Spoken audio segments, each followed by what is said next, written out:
Welcome to Blizzard Fire. We hope this video helps fire up your solution. In this video, I will explain how I would learn cybersecurity. First, I would build a strong foundation in computer science, focusing on networking protocols like TCP/IP and operating system internals, especially Linux. Understanding these basics is crucial for grasping how systems communicate and operate securely. Next, I dive into core security principles, learning about the CIA triad: confidentiality, integrity, and availability. This initial phase might take about 2 to 3 months, dedicating several hours each week to hands-on practice and theoretical study. Moving forward, I would focus on developing practical skills. This involves understanding common vulnerabilities like SQL injection or cross-site scripting and learning penetration testing methodologies. Setting up a home lab or using virtual machines for ethical hacking practice is essential.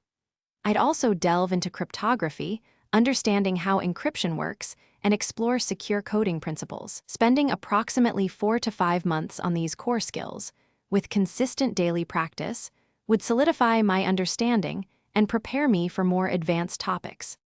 After building a solid foundation, it's time to specialize. Cybersecurity is vast, so picking an area like incident response, security architecture, or cloud security is key. I would then dive deep into that chosen field, perhaps learning malware analysis or digital forensics. Understanding advanced persistent threats and how to gather threat intelligence becomes paramount. Pursuing industry certifications, such as CompTIA Security Plus or Certified Ethical Hacker, would validate my skills and demonstrate expertise.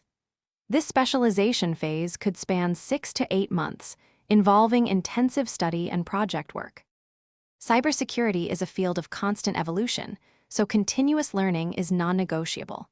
I would regularly read industry reports, follow security researchers, and participate in online communities. Engaging in Capture the Flag events or bug bounty programs offers invaluable real-world experience. Building a strong professional network and finding mentors can provide guidance and open doors. Remember, the journey is ongoing. Dedicating at least 1 to 2 hours daily to learning and practice will ensure you remain at the forefront of this dynamic and critical field. Thanks for watching. If you found this helpful, don't forget to like and subscribe.